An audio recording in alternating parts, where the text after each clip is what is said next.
Welcome to E360 TV, the live streaming and on-demand destination for influential voices and enlightened audiences. We offer trending, grassroots, and purpose-driven content across a diverse range of interests. E360 TV is more than just watching programs. We offer the ability to interact with live shows connecting audiences to real, authentic influencers and storytellers while streaming to millions of devices.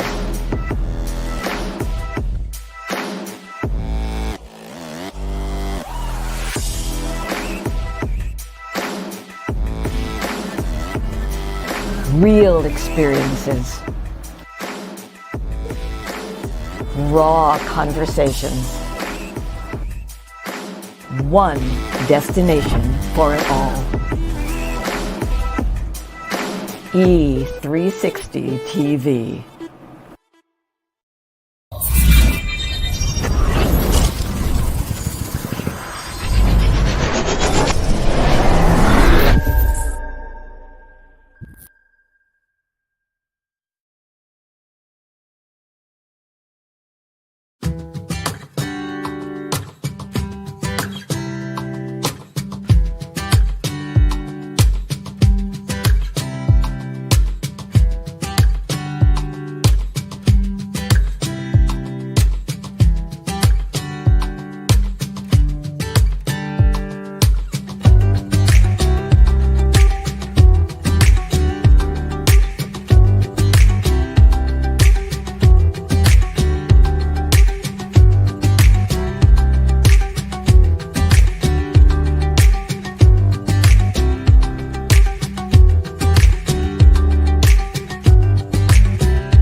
You and I are kind of similar. You may even be more good-hearted than me. I feel like you.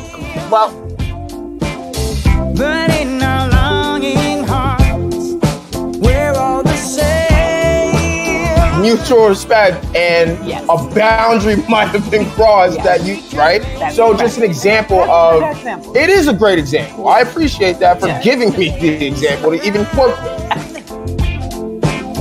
Let's be the change we want to see. I've never seen differences negative. I've always been attracted to and intrigued by it. But we're looking for how are we similar? How are we the same? How can we all just get along? We are links in a chain.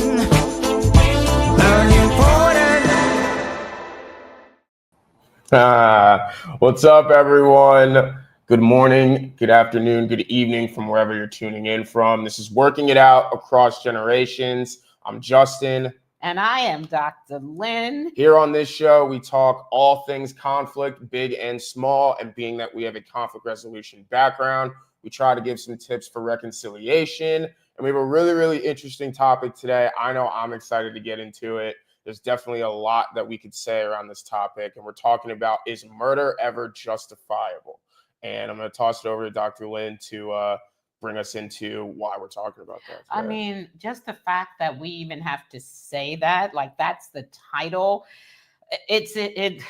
I can almost not even articulate what it means to me that this is something that we are talking about. And it's interesting that this time of year, I have to say, for me, so many people celebrating different holidays, and we celebrate Christmas, and for 30 years, our family celebrated Kwanzaa and still absolutely adhere to those principles. But I'd say maybe about 10, 15 years ago, I started thinking, wow, some of this is just really phony for me. Like, we can be so nice and kind and giving around this time, and then we cut each other up and tear each other up the rest of the year. So now here we are talking about a murder that was committed, right? The CEO of UnitedHealthcare, in case you haven't heard, Ryan Thompson, murdered in New York City, right where we are, right? And in Manhattan, place that we have been so many I think it times. was like Midtown or something too. Yes, and we're Crazy. talking about it because when I went on social media and started reading about it, I couldn't believe how many people were saying that sometimes violence is the answer. Sometimes people don't pay attention to you unless you commit some kind of violence, and then that there's change. And it's not just on social media, different people that I've had conversations with. And so, as much as 'tis the season to be jolly, I just said to Justin, this is the work that we do. We can't not talk about this, y'all. And so I hope you came in today ready to give your own comments, to really think about what it is you feel about this particular topic. And so for me, I was shocked. I was absolutely shocked at how many people felt like there's a justification to it. And I'm going to tell you that this used to be, until like 2 months ago, this was my healthcare. UnitedHealthcare was the company. It's a personal one for you. Yeah. And claim after claim was denied for a number of reasons. But I'm going to say that this was never an option for me. This was never a solution to me. If anything, to change, which is what I'm doing, was a solution. And I have seen the part 2 really of this show for me is this really anything new, right? Has violence really been used as a way to send a societal message? I know people are saying it's political, but I think it's a societal message. Has violence been used historically to send a societal message, right? In our history. And I think if we really know our history, and if we would be allowed to teach history, the real history of this country, we would know that this is not anything new. But to be able to hear from so many people is new in a sense, because social media is just widespread, right? So it's not even just people in the United States, but it's people all over the world weighing in on this. And I think that we have got to be able to have a conversation about what people are really thinking about this, and whether or not this is a viable option for people, particularly our young people. This is a country, we have a issue around guns, right?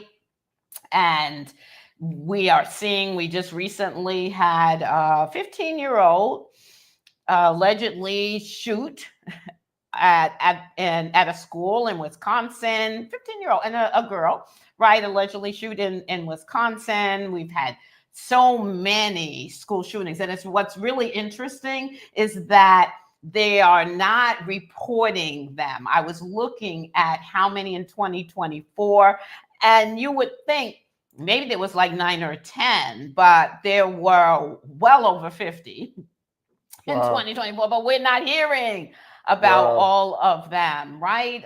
So I really think we need to be having this conversation and listening, as well as contributing what our thoughts are, but finding out from people what are the reasons. Why do you really feel like this was something that should have been done, or that it's an option and people's toolkit that they may need to explore to resolve conflicts? Yeah, I think it's very interesting how you talk about, the toolkits, right? We've brought that up before here on this show many a times that, we never want to take away the tools in which that has kept someone alive and well and, still breathing on this earth through adversity and through conflict. We only want to add tools to their toolbox, right? To let people know that there's just more options out there for how to handle conflict that comes up, right? And then conflict within ourselves of wrestling with, our own emotions that we feel about the actual adversity that's actually happening. And so I think as far as my general thoughts on this topic, I don't think it's ever really justified, but then again, I love how you brought up just the history of at least the country of the United States, right? Like this is something that is a part of our DNA, right? Like violence is a part of our DNA, and we've seen it show up from reality TV show fights to fights after school to, now incidents where, gun violence and things are becoming more of the norm and more culturally like something you should be aware of before you even start a conflict or try to finish it in a different way. And so when I think about the murder of the UnitedHealthcare guy, right? Like that to me is just crazy. It's a lot, right? The fact that it did happen in New York City and like in the morning, it was like a 6 a.m. something job in this packed of a town, and he had a silencer and all these different things. There are just so many different components to that in which, yes, I understand that, he had if anyone read his manifesto, he had his feelings and about the healthcare system in the United States and, very valid points in a lot of what he was saying. And does that mean this is the way to go about either sending a message or having some sort of resolution for a problem that we know we're going to have to deal with the next day and the next day and the next day, right? And I think of just so many other instances, even like Cain Velasquez. I don't know if anyone here that watches this show is a big MMA, UFC guy, right? But Cain Velasquez, one of the biggest heavyweights of all time, right? He's still in legal trouble facing, it's not premeditated murder charges anymore. If you look into the case, you'll find all that why. But essentially, someone's been accused of inappropriately sexually assaulting his child, right? And within that, he decided to take matters into his own hands and try to find these guys, and ended up sending shots at them and stuff like that. Again, look into the case more if you want, right? But something like that seems to be, I guess, because there's a lot more talk of like, well, when is it justified? At least from what I'm hearing, when is it, I guess, something where you're trying to send a message? When is it like, maybe we should give them a lesser sentence, lesser punishment, anything like that? Something like that, where you're protecting your family, you're protecting, yourself, self-defense, right? All these different things. I could definitely see how, there could be more conversation around it. But as far as, going about killing, so like taking another life, right? I think that, we as a society have allowed that to become way too quick of an option that we use. We've moved that tool up in the toolkit rank as a tool that we find most effective, as opposed to keeping it as the last resort. That I thought we all did, but I guess shit culture has shifted in the past, I don't even know how many years. So there's just so many different components to this that I think conversation is a good way to at least attack where people are coming from and dive into the human psyche of what we deem valid and what we deem not. And I think that generationally speaking, my generation is very much, I don't know if anyone is really, familiar with the term like crash out, but we're very much like crash outs, at least from what I'm seeing, right?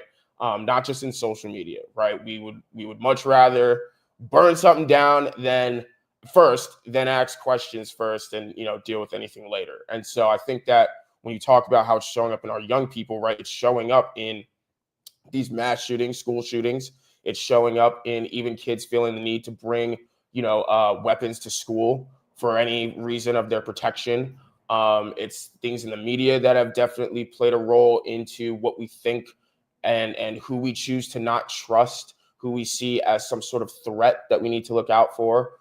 These are all things that are affecting everyone. But when I talk about, my people, young people, I say all the time that, because we're younger, we have the ability to articulate and be in tune with our emotions. However, we just have less language than our older counterparts in the world who have been here longer than us and had more time to really not only form together their own values and opinions and all of that, but stand firmer in them.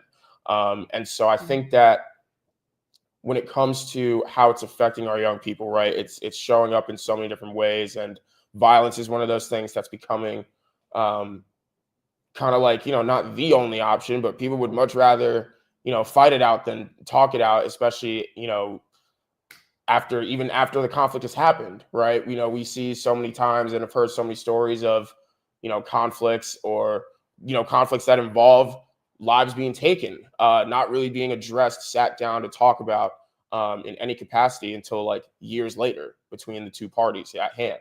And I think that if we can alleviate some of that time, we really can get to some sort of reconciliation, before things get even worse, before we even allow these things to become more of culture. And so, when we talk about just murder and taking a life, like that's a big decision. That's a big permanent decision. Yeah, but that's it. It's a decision. And I don't know that these are necessarily, I'm not even talking about this case anymore. I don't know that it's necessarily decision based in logic. I think it may be more guided by emotions than really thinking about it, right? So it's an interesting thing, and there's definitely some thoughts out there, people of what you all think. And I'm sorry, I didn't mean to interrupt. I lost my point anyway. Okay. Now, so keep going. Okay. Like, might as well keep talking. Okay. Well, it's interesting generationally. I'm not saying murder's new. I'm just saying that it really was unusual in my growing up for it to be a choice for how you resolve a conflict, how you someone bothering you. I listen, I grew up with fights. That was not, y'all didn't invent that, that's for sure. And if anything, I think about the models, not necessarily from my generation, but more when you look at reality TV, right? The folks who are in their 30s and 40s tops, right? Who they want you to be willing to swing. They want you to have a reputation of someone who doesn't take, no mess and has no problem going upside somebody's head and all of those things, because unfortunately there's an appetite for it. There's an audience for that.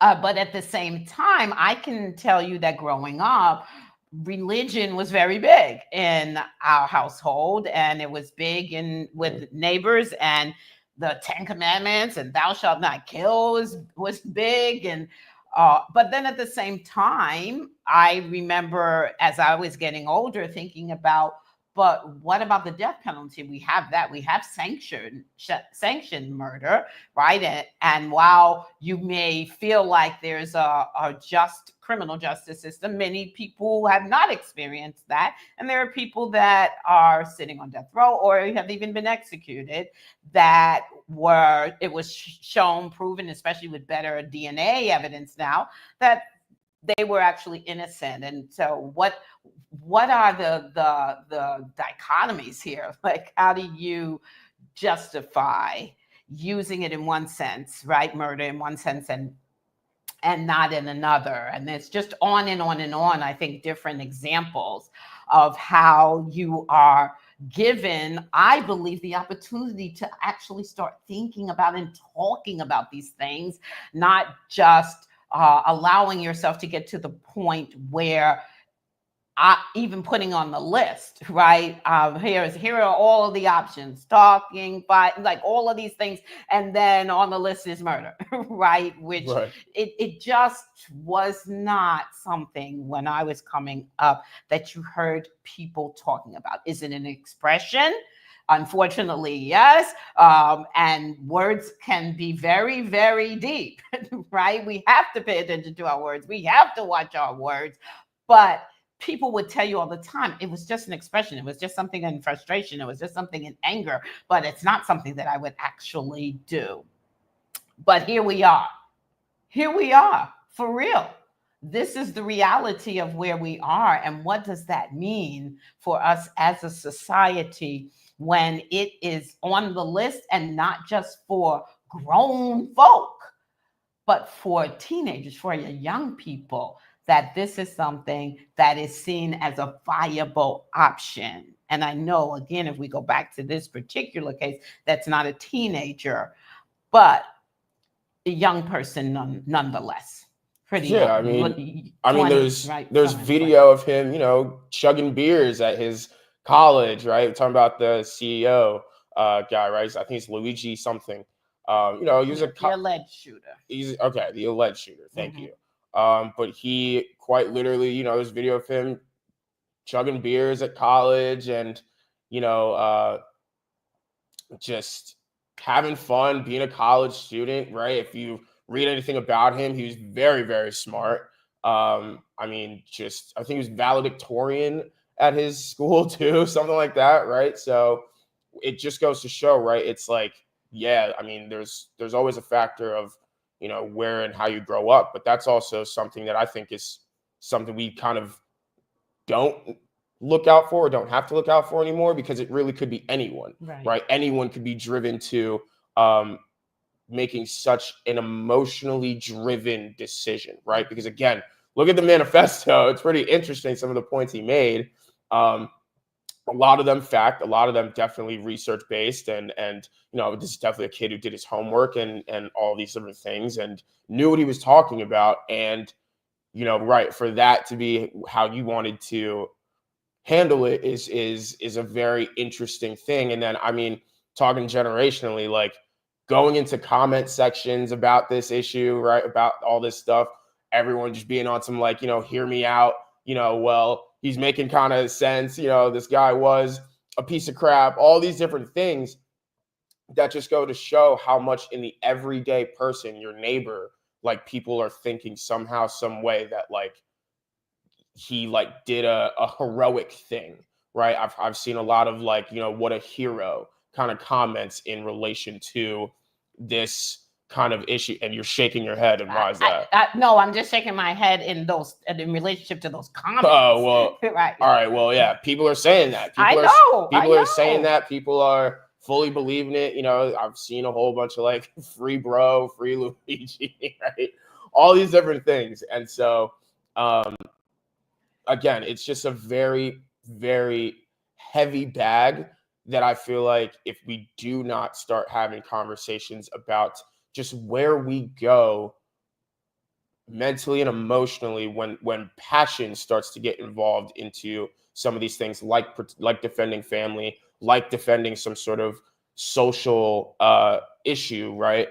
Like how do we get to that point, and why does that seem to be like honestly okay in the minds of a good amount of people? Because to me, it's just like, yeah, this guy, Brian Thompson, tough individual, I guess, to get to, and tough to agree with in a lot of facilities, right? And like, is he supposed to be dead right now? Should he have been killed? Like, I just can't say that I necessarily agree with that being the way to go about things. However, we're only two people in this big world in which, society has happily decided, we're going to move the rank of weaponry in our toolkits up to like the first, second, or third way of resolving a conflict, rather than leaving it as, like I said, a last resort when really your back's against the wall kind of thing, right? When I think of like when you really have to fight your way out of something, and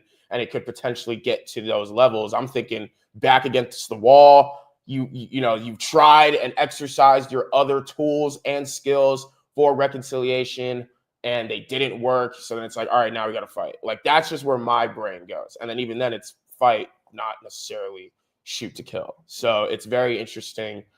Just even our ability to get our hands on weaponry and just all of these different things. And the younger that we are, the easier it is. And the more we understand the digital age, the easier it is to get anything that you want. So I also think about, this dude's parents, like Luigi's parents, like, maybe he was going through something. Maybe they had to have seen some signs that there was some passion behind, everything to do with the healthcare system, right? But they must have ignored something in order for him to feel like, he could build his own gun and do all these other things to go and make this happen. So there's just so many layers to it and unaddressed layers, which is why we feel like bringing this topic to the show is just a good way to at least start the conversation in a healthy way of really talking about, how do we all reconcile while also still, get to be ourselves, keep ourselves here, free, alive, well, and thriving. So yeah, it's tough. It's a mixed bag. Mike, thank you. Thank you for joining. As always, I love this comment. For some reason, it seems like people think that life outside of themselves isn't important anymore.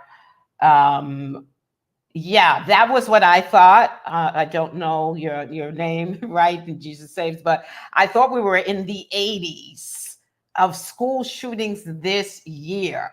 And that is something that most of us, if you think about it, we haven't heard 80 something stories. So clearly it's happening more and they're not reporting it more. And then this is the piece for me, Mike. I don't think it was justified at all, and it's still not going to fix. This is the thing. When you're involved in a conflict, you should be going for something that is going to fix the problem. Like that's what you engage in conflict resolution for. How does this going to fix things, or at least get us closer to fixing things together? And this ain't fixed. This isn't fixed. And in the meantime, my life was taken. So it's yeah, I know it is a difficult topic for many people. And then there are people who, for them, this is just straightforward. So we wanted to look at this from two different angles. And the first one being reason society finds murder justifiable. Yep. First. Or just 3 reasons anyway. Yeah, 3 reasons. Yeah. We're not out here giving a Right. manifesto as to why you Right. don't handle it this way. Right. Number 1, self-defense. This is something that I hear, 9 times out of 10 or 8 times out of 10, right? But people use self-defense as a justifiable means for taking matters into their own hands in this way. This is bigger than the comment section that you see in any one of these kinds of stories. This is something that people genuinely, jump to as their first question when these things come up, right? Were they in any sort of danger themselves, right? So forth and so forth and so forth. And I think that while it's a valid question, I also think there are many a time where we get wrapped up in the trying to decipher if it was self-defense or not, when we think of this case, this is just like, he found the guy, like he was, there's no self-defense in that. And there's no self-defense in like a mass shooting or a school shooting, anything like that. Right. So again, it's just interesting how people use somehow, some way self-defense, but this is a reason in which people think, well, if I'm in danger myself, or if this person was in any sort of danger themselves and it was a threat to their life, then by all means, it's kind of like a, last man standing kind of thing in the psyche of how we think about, taking that next step. It's a next step to move from, even holding a weapon to using it, right? And I love that you had said it's a choice. It really is a choice, even driven by high emotions in those moments. So self-defense is a big one that I hear all the time, I see all the time. And I guarantee all of you have heard or seen that a lot too. So for me, I think that yes, self-defense, but how many times is it really self-defense? Correct. And that's the piece too. It's like we seem to get to stretch this, right? I understand threats and being threatened and feeling like you got to do something about this, right? But then because legally you'll even see like the amount of time that you then commit this act. Well, what happened in between? Were there other options in between, as opposed to somebody who's right there, right up on you in that moment, and your life is really being threatened? That's a very different thing than actually having time to consider something else as an option, because maybe a day or two passed, or even a week, or even hours, and there was nothing right there in your face. Understand that's not an easy decision. I get that. But I do believe that there is that we tend to stretch this self-defense. Yeah, and I'll add to that a beautiful example: law enforcement. In any recorded body cam footage, right? Things of that nature. This is definitely the first thing that I see come up with any sort of law enforcement video that shows someone being put down, right? And I think that's a conversation for a whole other time. However, that's definitely a prime example. So next, to protect children or family. This is something that I've heard all the time, right? If you're protecting your family, you'll do anything to protect your family. And this is, I guess, the anything in the undertone of when people say you'll do anything to protect your family, especially with men. This comes up all the time, right? This is something where, of course, depending on the act, right? But even then, like, where I hear this all the time, right? Especially even though I brought it up, the Cain Velasquez case.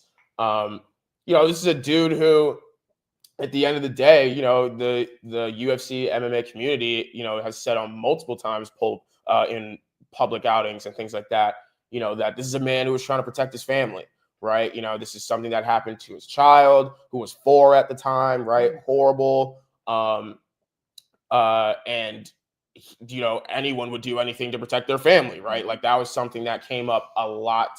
And it comes up a lot when it comes to, taking yourself from, I guess, even trying to humanize that other person to just completely going for what you value and where you stand at the end of the day. And so, this is a part of culture too, right? We would do anything to protect our children. We would do anything to protect our family. And I have noticed early on in life that there was always an undertone of the anything being taking yourself to a place where you don't usually live, right? So I don't think people are out here just wielding weapons and I wish someone would touch my family and to have a reason to do these things, right? But there's always been this undertone of, as you said, right, like protecting yourself, fighting, getting down, right? Like you got to at least have that under your belt. There is, I think, this message being relayed, if you are a parent, if you are in that role, right, that you got to take yourself to this kind of place behind your family. If back against the wall, you can't use any other tools. It's about a capability thing, being able to. And so I think that, of course, depending on the situation, it definitely depends on how you go about it. But this is something that you'll definitely see and hear as far as to why people think it's justifiable. If it's specifically a case that has to do with protecting children or family. Definitely children, for sure, is one thing that I know goes around all the time. It's interesting because I watched Fat Joe, the rapper Fat Joe, has a talk show. It's a great show. I like it. And he was actually interviewing LL Cool J, because LL, I think in his book, talked about a situation where someone broke into his house and he, came face to face with the person. And one of the things that I thought was really impressive, he said, this is it. We get to go. But also thinking about where could this go? Could this go to a place where, I have to commit the ultimate act, to actually in the moment to be able to think about that. I know that that's not everybody, but I found it interesting that for him, that was a place that even standing toe to toe with that potential life-threatening danger, he thought about how, what's going to happen here, and am I willing to go that distance? Yeah. And LL, if I represented the story wrong, please feel free to come on the show and get it and straighten me out. But I really was impressed by the thought process there. Shout out LL Cool J. Didn't think I'd be saying that in the middle of this episode or any episode, but shout out LL Cool J. That was interesting. Lastly, this is very real. We're all capable of it due to history. This is something that's in our DNA. Like, I want to be very clear. Like back in gladiator days and all these different things, right? This is something that, we've truly seen fighting and honestly death as something that was once sport. Even though I don't think it's necessarily sport in the same way now. These are things that are simply passed on through science, through continuing on of generations, right? It's in our blood, right? And so it's one of those things where you brought up a great point, right? LL Cool J, whether I know this dude or not, I don't, right? But like, he was face to face with someone breaking into his home, right? I guarantee there was a lot of adrenaline that went through his body, and he's thinking, this is a life or death situation. So I have to be willing to do and take myself to the places thereof in which I can defend myself as see fit in this moment, right? I guarantee in a home invasion, they're not necessarily going to want to bust out conflict resolution skills, right? Like, that's just not how that goes. It's not realistic. So I think it's one of those things that we have to really establish some discipline, some bounds, and then some discipline around, because it's something that we're all capable of.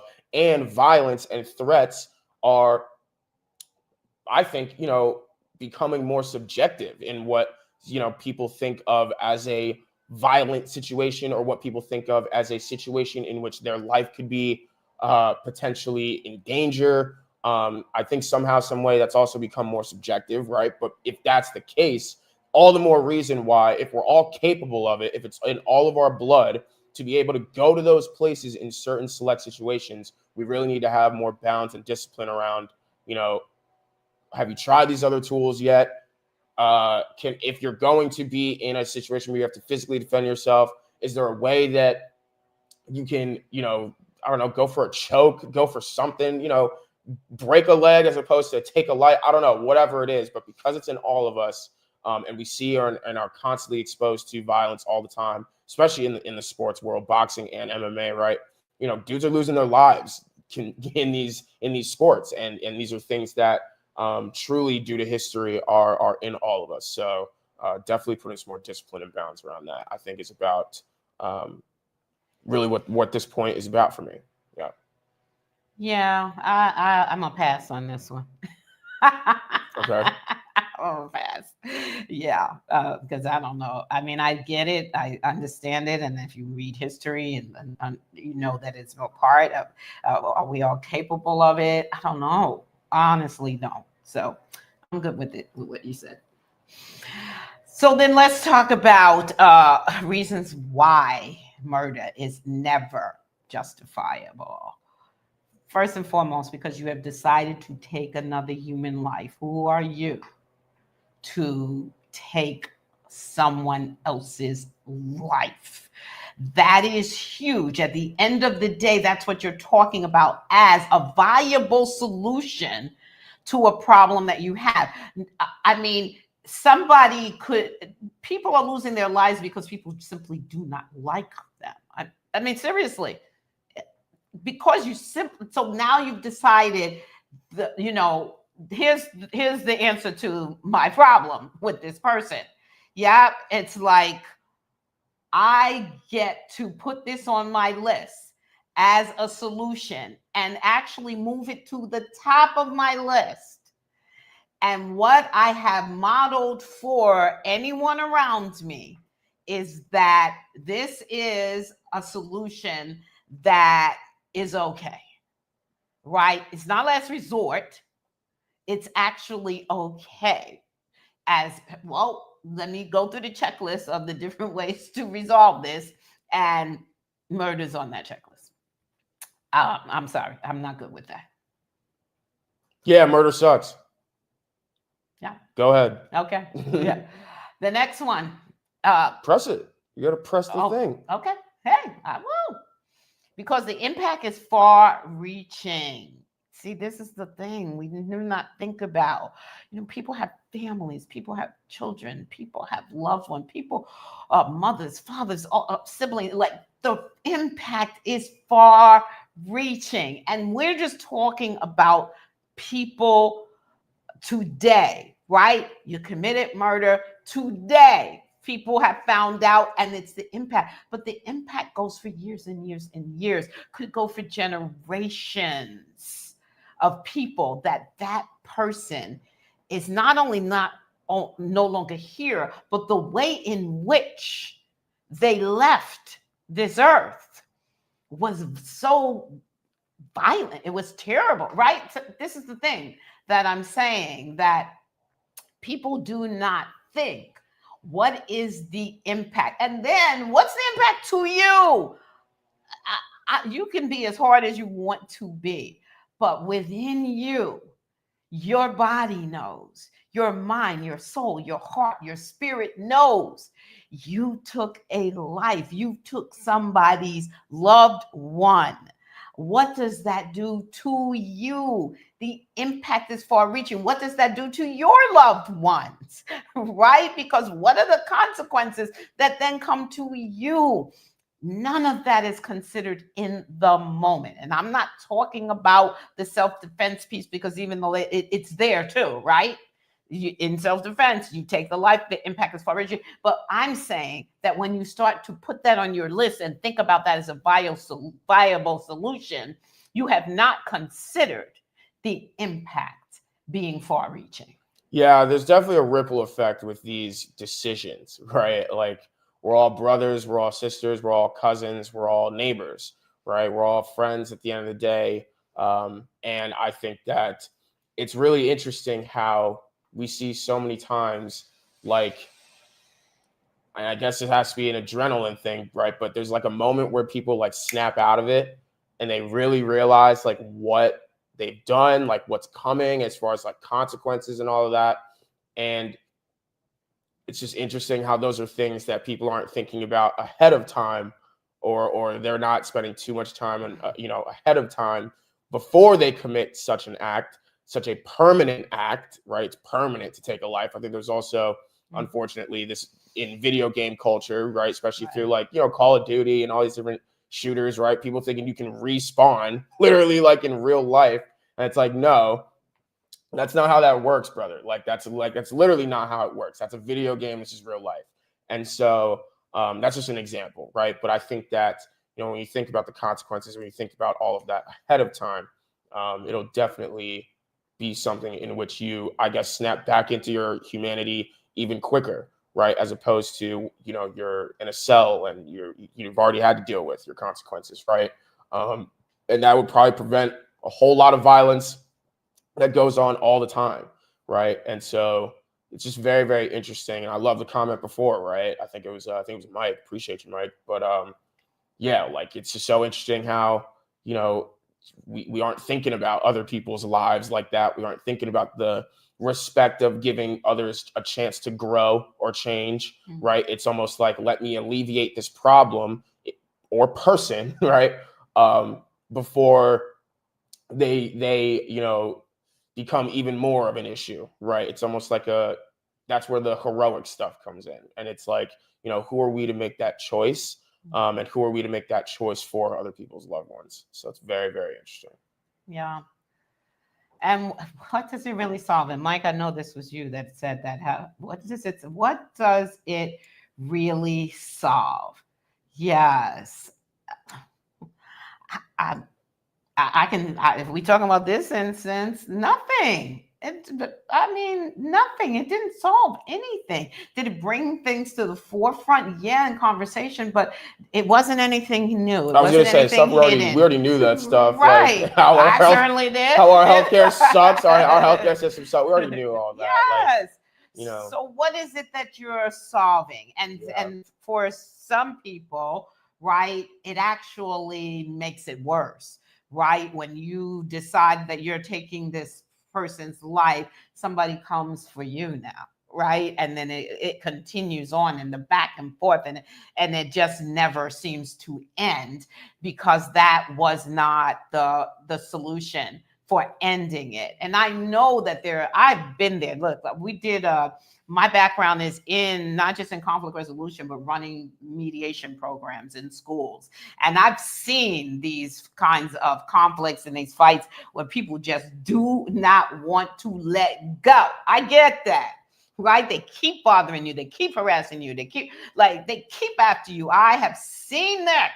And I understand the emotions that go along with that. Especially when people aren't doing anything to aid That's right. that child. When we as adults not justifying any actions, job, but you adults are out here letting stuff happen. That's right. So when we as adults don't do our job and make sure that our kids are safe, I understand that. Still, how does murder solve it? Solve it, right? Not end it in this moment, but solve it.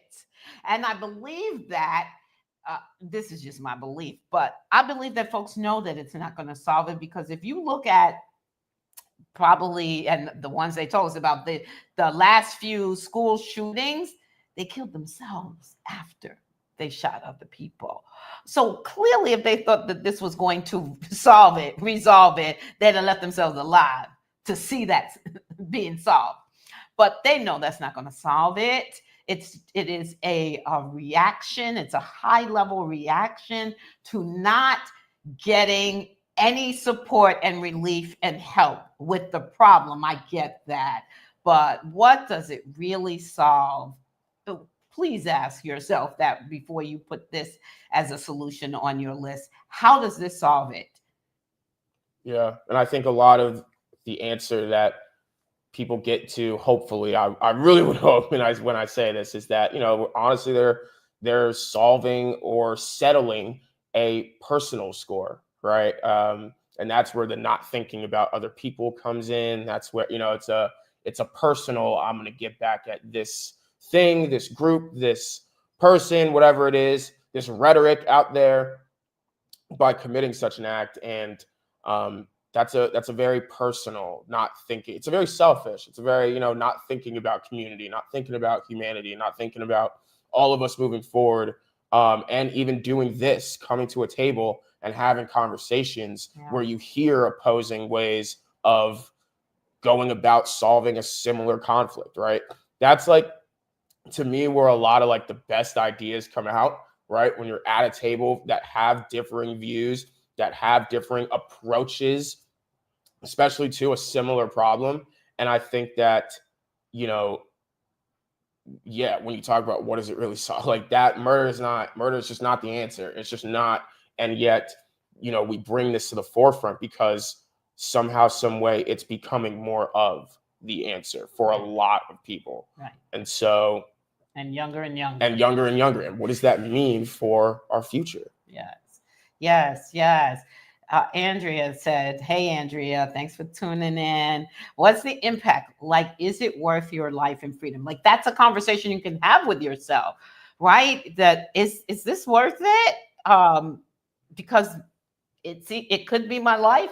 It could be my freedom. And therefore, I've heard it described as a permanent solution to a temporary problem. That's 100%. Yeah. 1000%. Yeah. What it is. Yeah.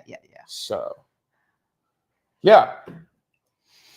Very, very difficult. Very, very tough. I think as far as just where we are in society, I think we're in very trying times. I think we have been for a long time. Troubling is another good word. And I think it all comes down to choices, right? Like, what are we deeming, who are we deeming valuable, right? What tools in our toolkit are we deeming as, highly effective to use, right? And in a multitude of environments, right?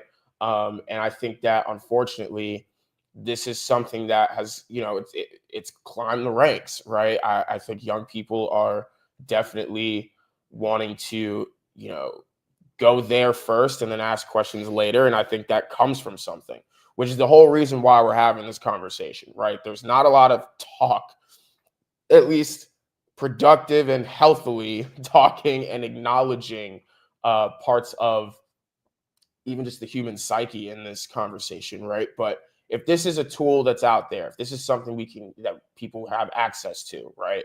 To take a life, to not think about the consequences, right? And we've seen it in history, then I think it's time we start talking about where that comes from, when the jump from, like, it was never okay to, well, hear me out came from, right? And like, well, maybe there's a, right? Like, these aren't just bots on like social media or whatever. These are real people who genuinely feel, wait, let's give this kid another shot. Let's, give this person another, outlet and avenue. Let's maybe give them the services that they needed before they committed the act, but after. And I think that there's a very honestly twisted piece there that we have to untwist. And I think that comes through conversation and really being on the same page that, humanity first, right? We don't have to love each other, but we got to at least love everyone, right? But we got to at least respect everyone and respect everyone's right to, live in their own human life,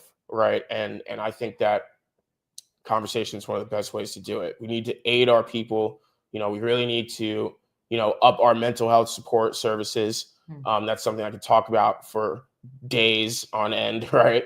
And I think that because there's so many different avenues and so many different areas to not only enter this problem and enter reconciliation of this problem, that's all the more means as to why these conversations have to even start, let alone be ongoing. So that's what I would say. We really got to start dissecting why, we're comfortable in this kind of society, whether we're comfortable or not, how this has become so much a part of our norm and our culture, where people are afraid to send their kids to school, right? Parents are homeschooling more now. All of these different things are happening out of fear of this, kind of conflict and this level of conflict coming right to their doorstep. So all the more reason we just got to keep talking about it. Keep talking. That'll humanize each other in this very inhumane way of handling a conflict. Yeah, I mean, the larger issue, society that pits people against each other, that deems some groups of people not as valuable as one group of people, right? I'm one for, I believe everybody should know how to defend themselves. I'm talking boxing and martial arts. I have a great deal of respect for that.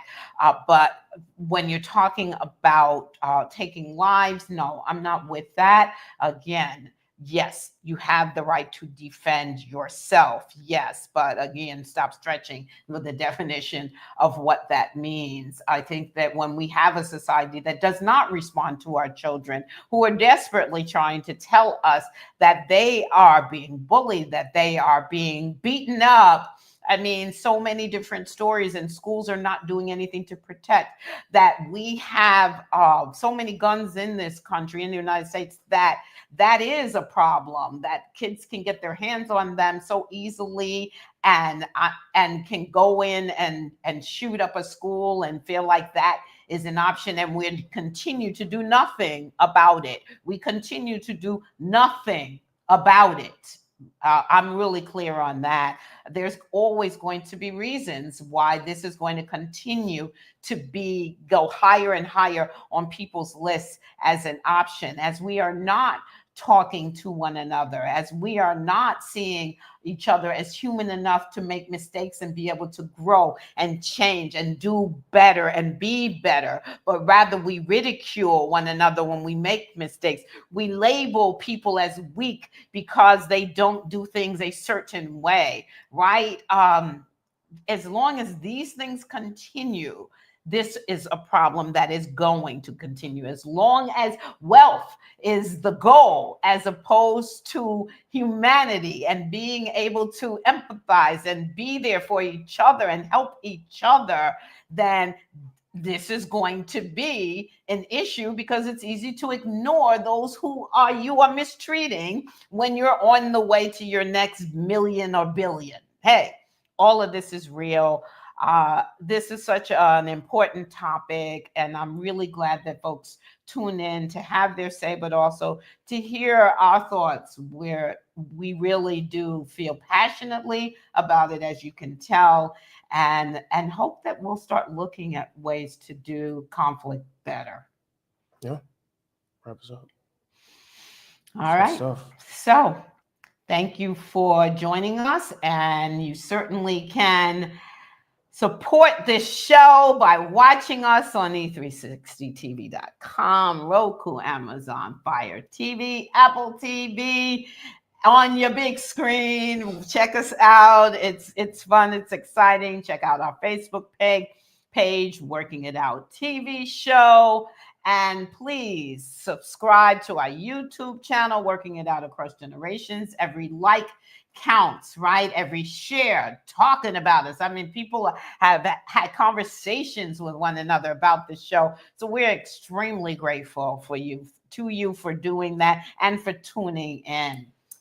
Yeah, thank you so much. Y'all know how I feel about it. Small is all of you adding in, and being here with us is all amounting to just bigger, better, more healthy conversations to come in the future. And you know what we say about conflict. Conflict is here to teach you about yourselves.